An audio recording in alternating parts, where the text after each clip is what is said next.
Before we go into the session for today, um, we had a short feedback session from the last show and tell we had, but because of some technical challenges, we won't be able to go into that.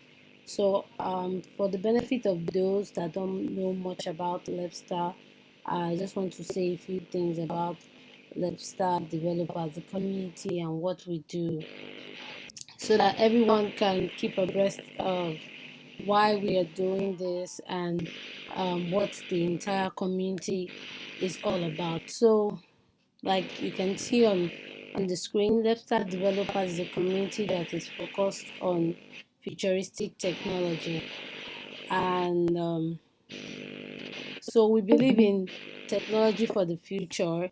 Uh, Not just the technology we are using now. We believe technology is everly developing, and we want everyone to keep abreast with what is happening and to be able to encourage and um, challenge developers to create products that will be useful, especially African developers.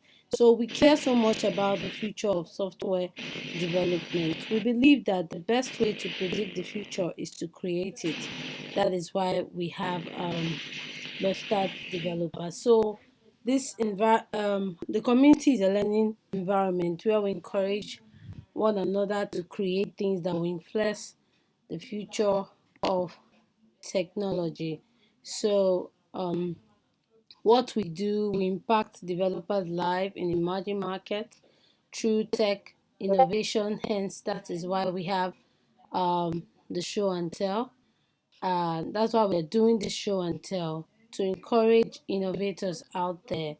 And we are located in various cities across Africa, Johannesburg, Victoria, Cape Town, and the rest, as you can see on um on the screen. Can you guys still hear me? Hello? Yes, Chioma, we can hear you, but I'm not sure if you are presenting something because right now we can only see Discord. Oh, really? Oh my. Yeah, I didn't know you were presenting something. Sorry, would have told you earlier.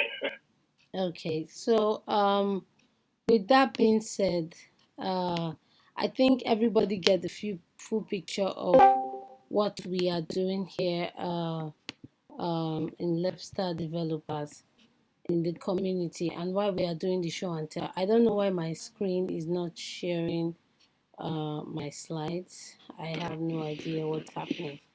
So, Yeah, I think there's two tabs when you're sharing your screen. There's two tabs. One says I think um, displays and one says Windows or something like that. But it's really confusing and it always gets me as well because now we can see more. Yes, now we can see. okay. Yeah, Okay.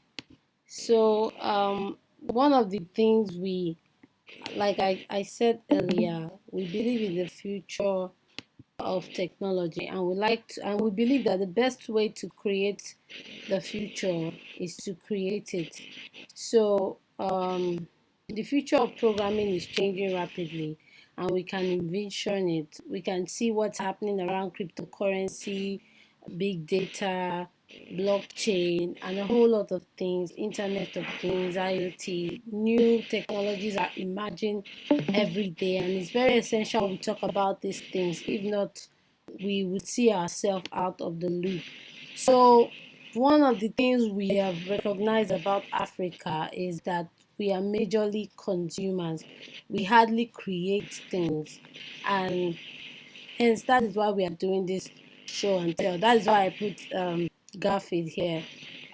This is like a representation of Africa. We just eat, consume products, and nobody's saying who produced this. But thankfully, I think a lot of Africans are beginning to wake up, and we are doing awesome stuff like Paystack and other products that are out there.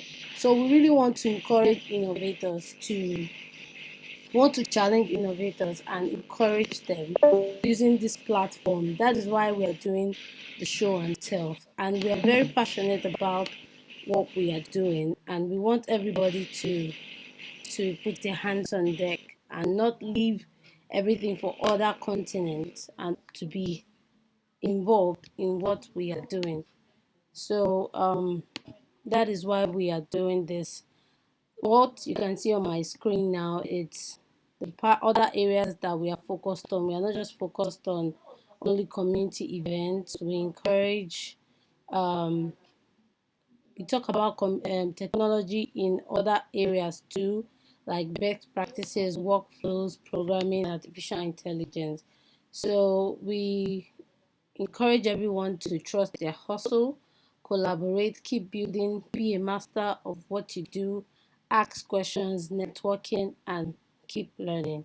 Hence, that is why we are learning from Reno today, um, what he has done so far in building his product, the challenges he has been through, and what we can learn from it, and also give him feedback to help him better his product. So, with that being said, let's dive right in into what we have today. And also, don't remember you can follow us on our social platforms. We are available on Twitter, Instagram, LinkedIn, and YouTube also. Maybe after the meetup, I will share all our social media handles so that you can follow us and keep abreast with what we are doing and what's happening around the community. So, thank you very much. Thank you all for joining in. I hope you have a swell time. So, the next person you'll be hearing now is um, Gift Mongeni. He is the CEO of Rino27. I'm very curious why the name Rino. Um, I think you get to talk about that when you start talking. So he's also a developer and he builds stuff. I can't wait to hear from him. So Rino. So, there's an animal called rhinoceros. So I took that name from there, and because the main reason is that I love the rhino animal, and since it's going extinct, so I also want to play my part in making sure that they don't go extinct because they are such wonderful animals. And the 27 is for it is the South Africa dialing code. Like if you want to call a South African number, then it will be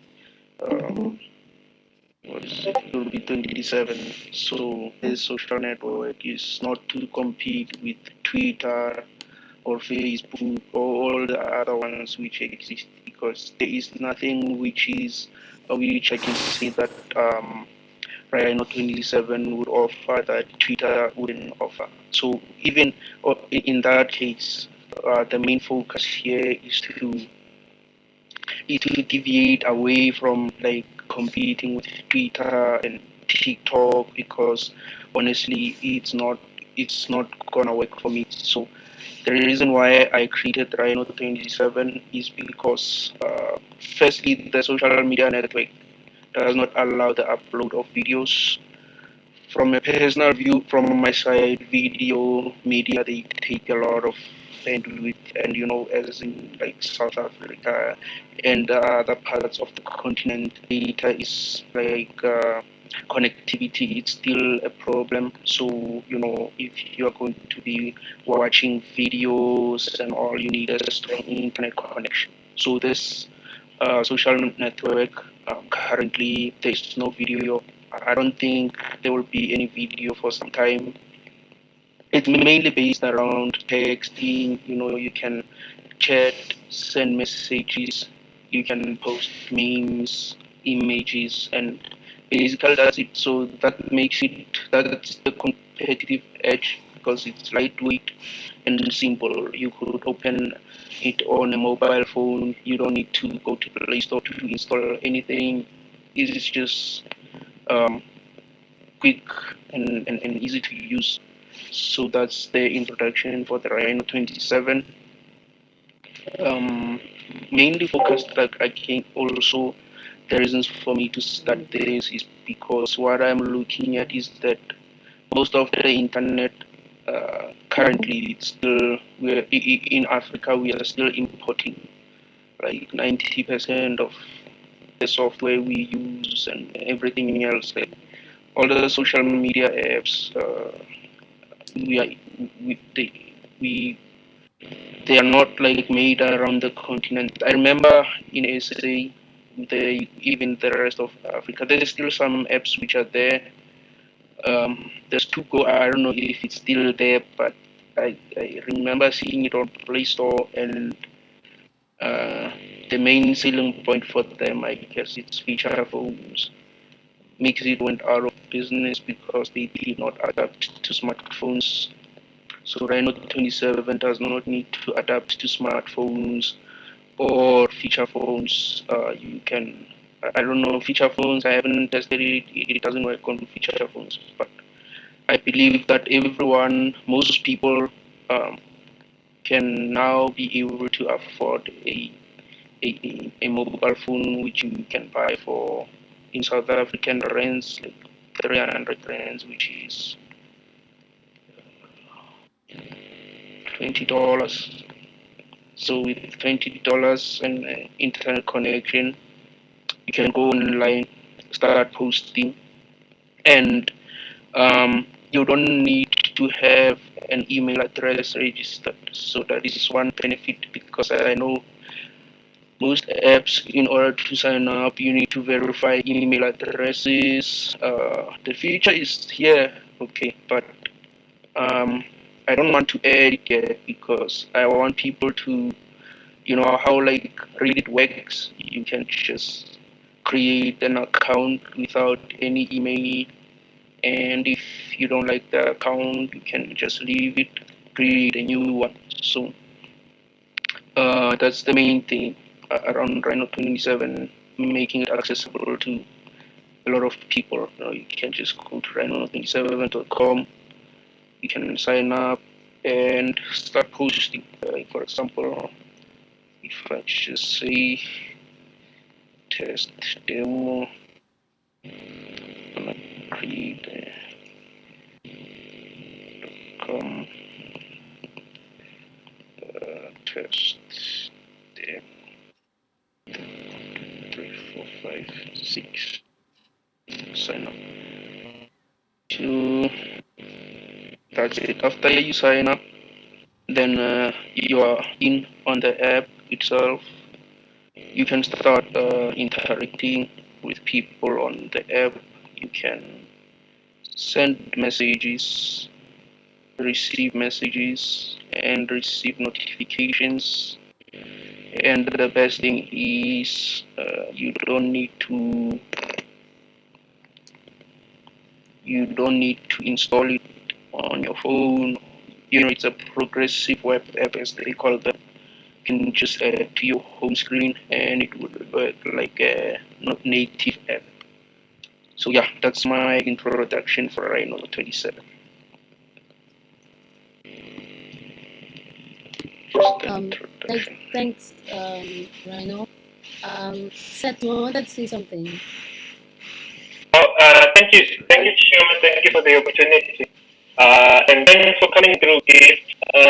So the things I wanted to highlight about what we are trying to do on this initiative is creating like a small platform for the creators to be able to showcase what they are looking for. It's not about the masses, it's about getting close and intimate with the people who are willing to try something out and give you some real valuable feedback around, what you can improve, what sort of things could be incorporated, and what other ideas could be considered in terms of the development of the project itself. So it's really, we're really trying to create a friendly audience, as a place that is safe, for the creators to be able to share their ideas, as well as get feedback from the users. Yeah, so that's all I wanted to say, Chioma. I think that I've missed the mark there in terms of the timing. But yeah, I just wanted to explain that a little bit. Okay, thank you so much. Thank you so much. Thank you. Thank you so much. Said, Gift. You can go ahead. Hi everyone, can you hear me? Okay. Okay, yeah, let me go ahead. So let me introduce. I believe I did not introduce myself first. So my name is Gift. I am from Johannesburg, South Africa. Software developer working on the Rino27 and also working a job to pay for the servers and be able to um, keep online. So about Um. me, that's Hello, Gift. basically Sorry to cut you there. yes. Please, can you speak up? Sorry, yeah. Can you be more audible? Thank you. Oh, sorry, Shoma, I did not hear the question. No, I said, can you speak up? Can you be more audible? Okay. Can you hear me now? Yes. Yeah, that's much better actually. Okay. Okay. So yeah, I was basically introducing myself. My name is Gift from Johannesburg, South Africa, working in software development. Rhino 27 is one of my it's the main project actually since beginning of the year. I have a job full time in order to pay for the servers and internet.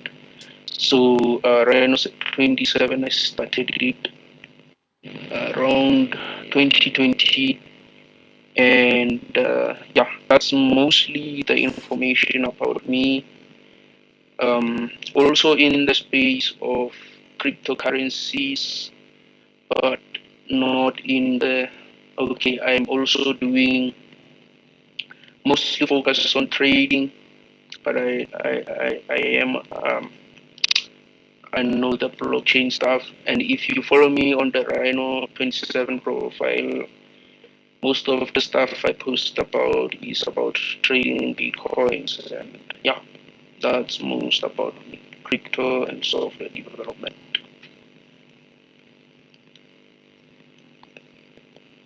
So that's the basic about me.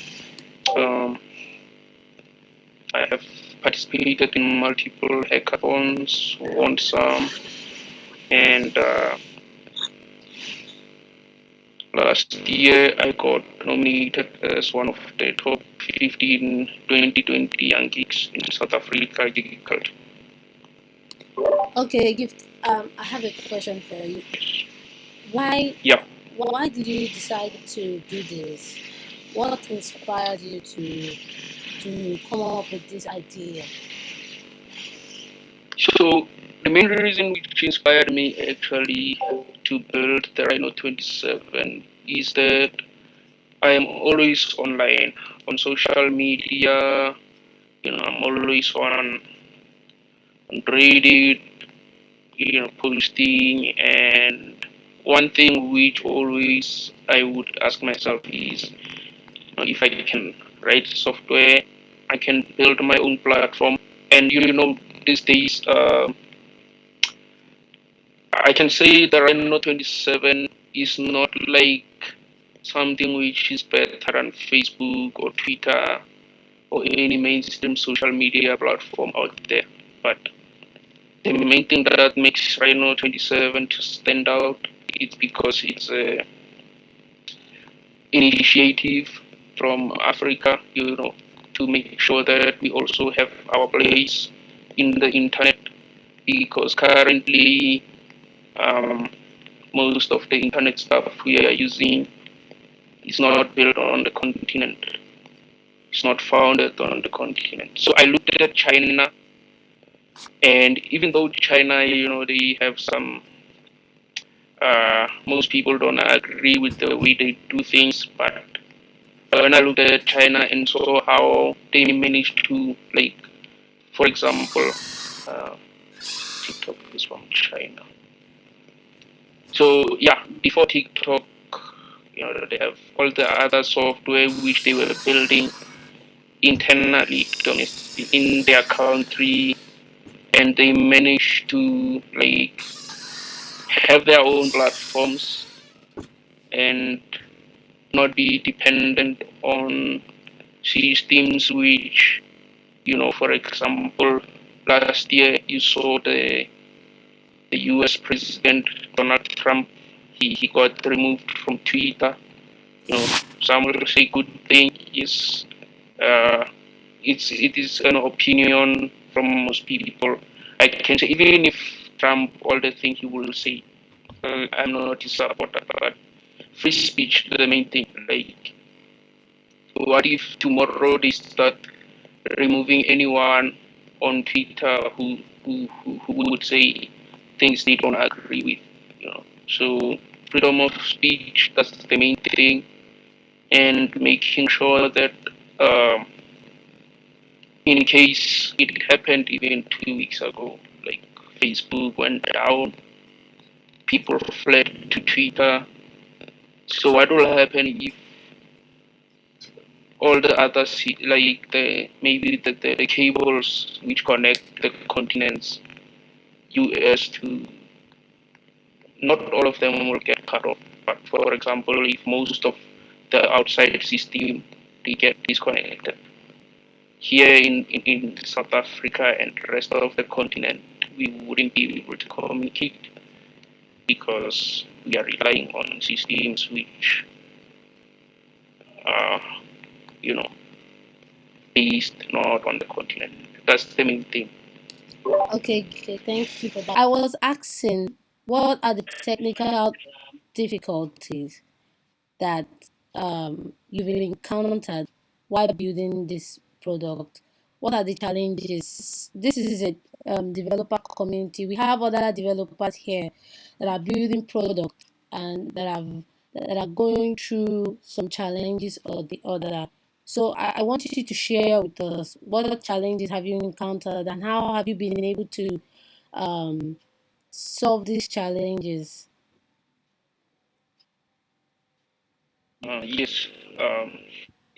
So the first challenge which I was facing, I guess it will start on the currency side.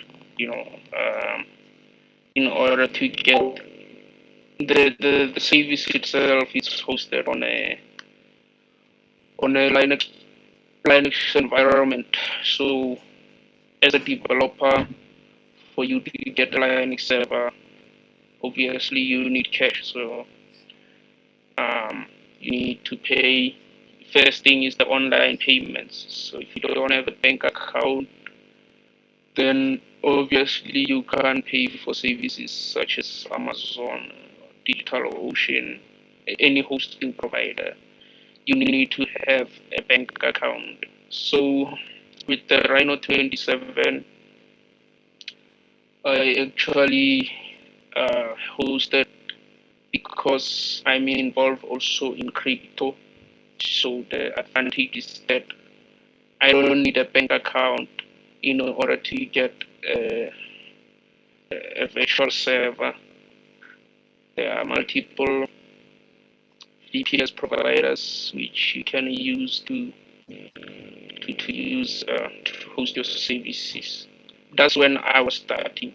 When I did not have a account which is online ready. I hosted it on one of the stuff where you could pay with crypto.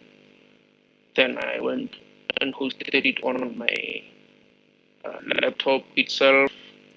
Then I actually got a bank account and went to DigitalOcean. That's the first challenge. Like, you can build on your laptop, do demos locally, and then if you want to share it with the world,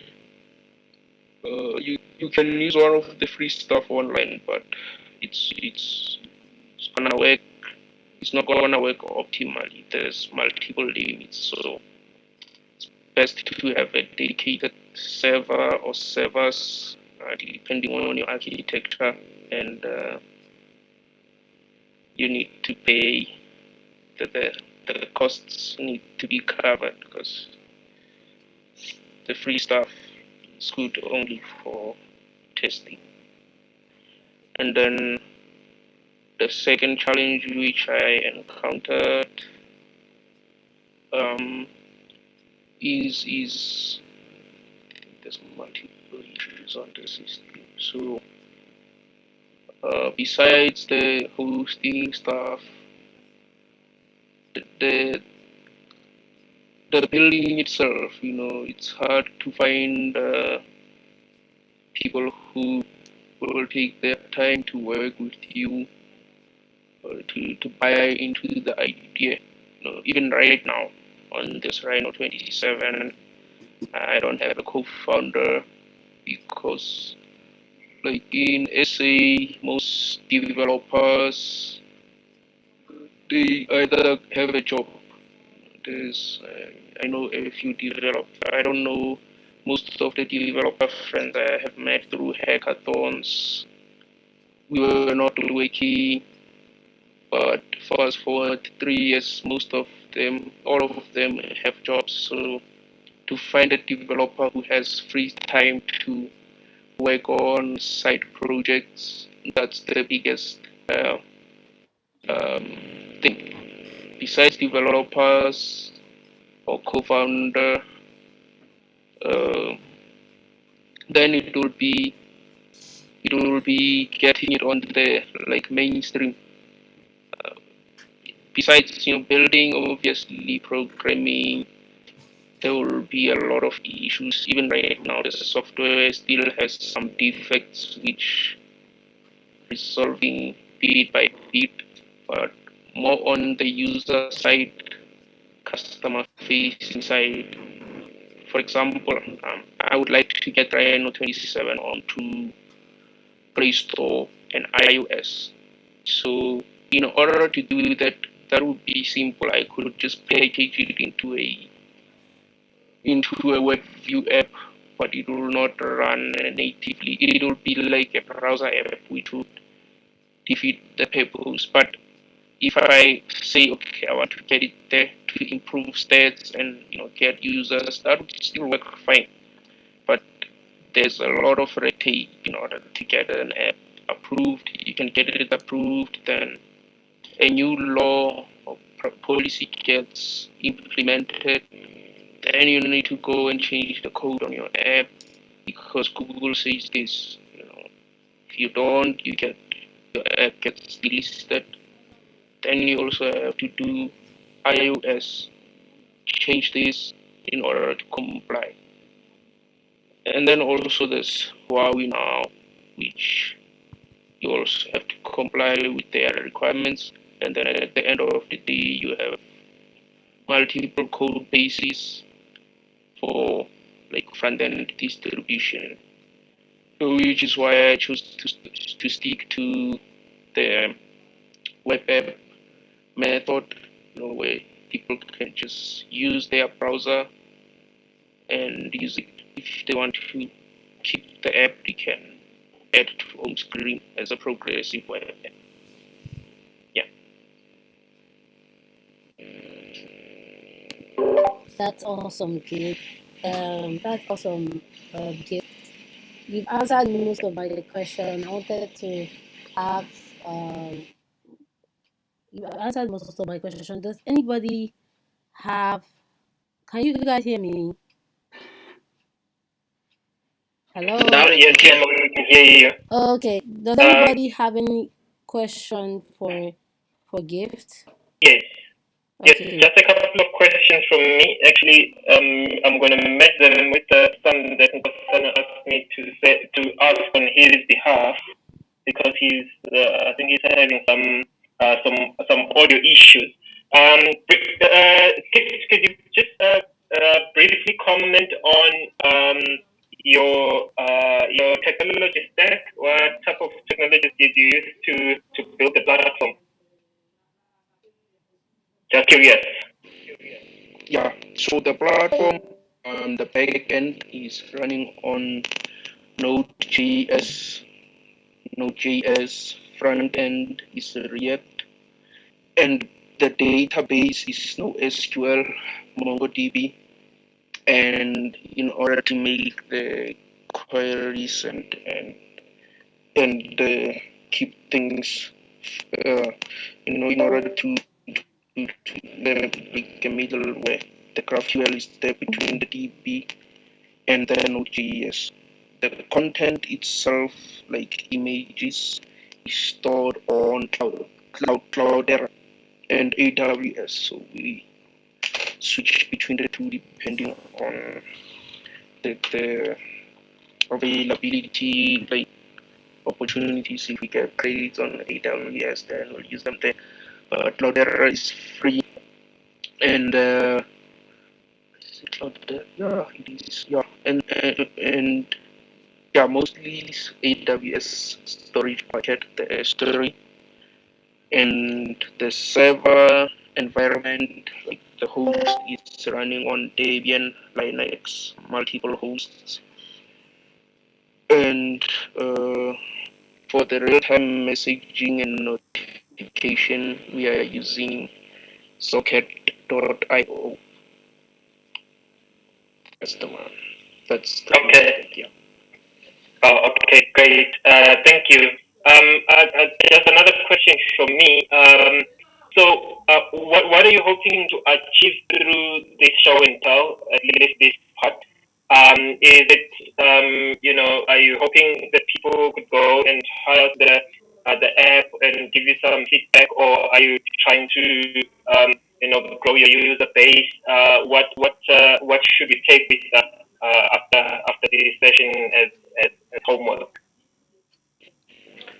I guess the main important uh, um, option for us, goal for the show and tell, is to get like critical feedback on how we can improve, and what is not working fine, because yeah, that's the main important thing on where we can improve, and if possible, yes, we can also get users along the way, because if you're going to check it out, then obviously you will have to sign up. Yeah. Okay. Okay, noted. And I think the last question, which was sent through by Gosana, in terms of the sustainability of the app going forward. Let's say you happen to have an influx of people that come onto the app and want to use it. Have you had much thoughts in terms of whether you would be looking to monetize it or find a way so that it is self-sustaining? Have you given some thought into that? And if so, could you just give us a summary of how that looks like?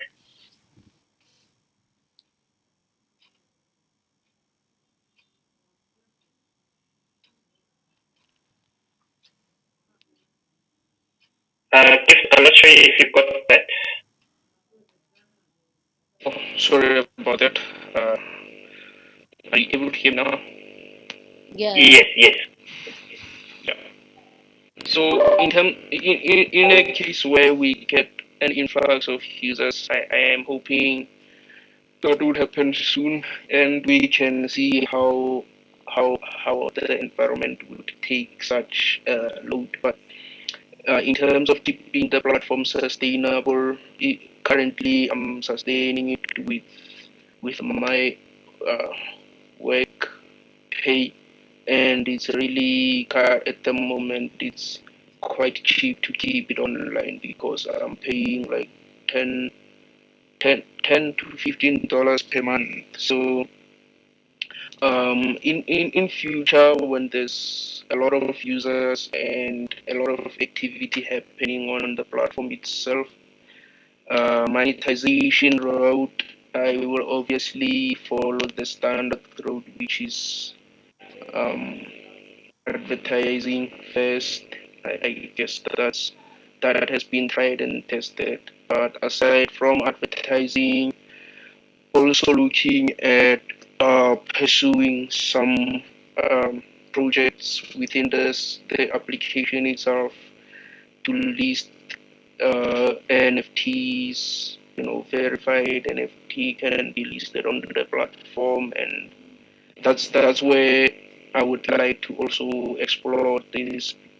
But the main objective of monetization at this moment, for the platform to be self-sustainable. I had a couple of minutes just to set up an account and start looking around on the app. And I was really impressed about how simple you've managed to make it work and look. I mean, it's that simple. It's straightforward in terms of what you can do, what features are available. I mean, I've been able to post stuff and message Nkosana a bit, even though he wasn't kind enough to respond. But I've been able to do that, and everything looks straightforward. Just a couple of feedback from me. So the first one is around error handling. I've noticed that sometimes when internal errors happen, they are actually printed out on the screen. I think for production, it might be best to handle the exception and then just print out a server error 500 to the user, and maybe log the error message itself, so that because while some of us are developers, some people that might use the app are not developers, and they might look at that and be terrified by what output this is and what they're supposed to do with that. I'll send you a screenshot of one of the errors that I got. I think it's a WebSocket soft client.ts. So it's a type error cannot set properties of null. So I think it's more around the client or the WebSocket. But I'll forward that to you. I think it might be helpful to just hide the actual error information, because also it could be a security risk in that if in case it had to do with the database, it could expose a lot of information regarding the internal working of the system itself. So I'll text that screenshot to you. So that's the first one. And then I think the second one was, when I was sending the message for the first time. I'm not sure how I can share this. I'm not sure if you would it be okay if I share my screen to show you, or would you like me to maybe do that on the side? I don't know how safe you feel around that. No, you can share your screen, please. Oh, okay. But it's something small. It's not a bug or anything. So it's just UX feedback, I guess. So let me see. Please let me know when you can see it.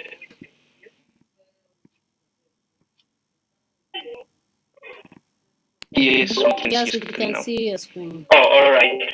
Yes. So I noticed that when I sent the message, so when I hit enter on the message, I was I'm not sure if you can see where I'm pointing at.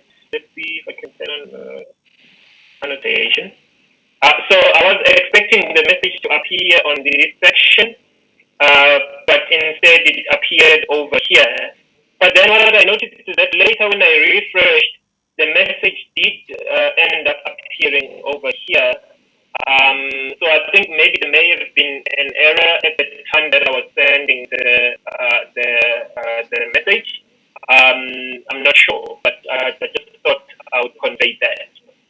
And then the last thing is just in terms of the use of the icon.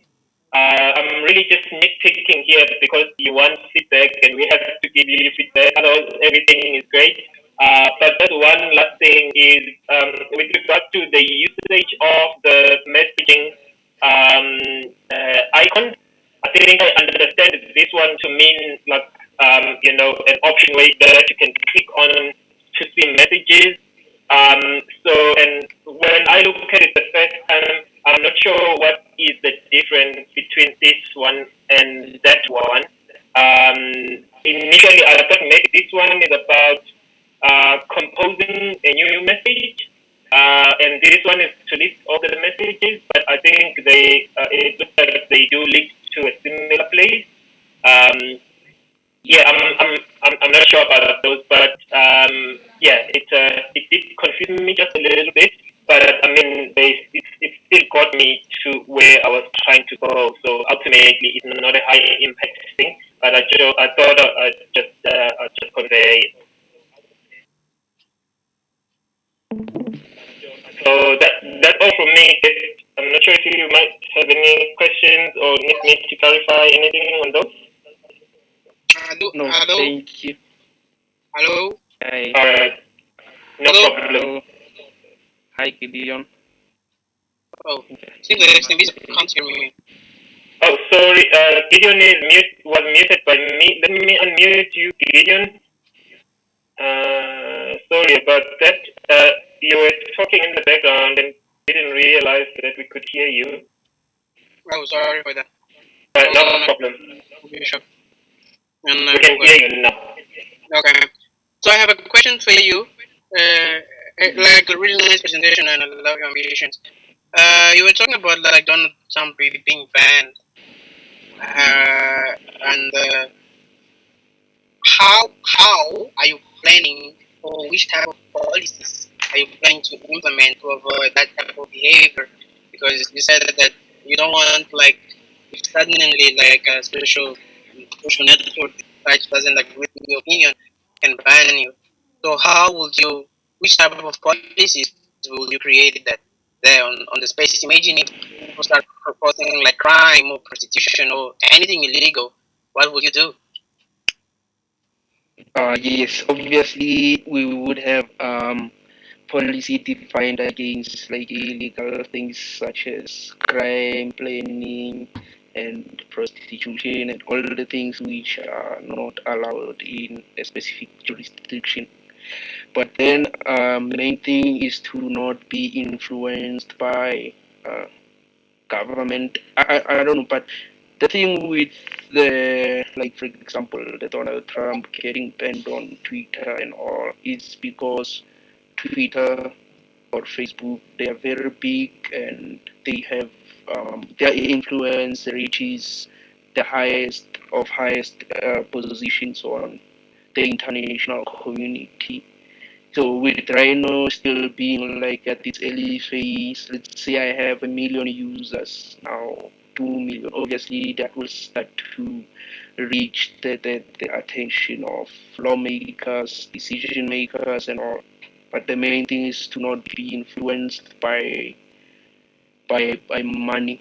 I think the main thing is that, yeah, money. If, for example,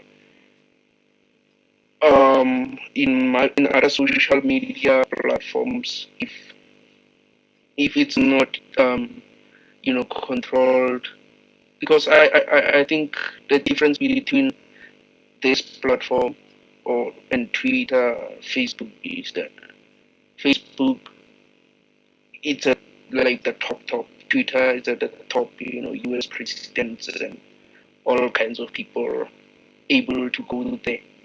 But from my side, in order to not reach that stage where we start, uh, removing people based on opinions of political organizations and all, then at that point, we would need to have a lot of people who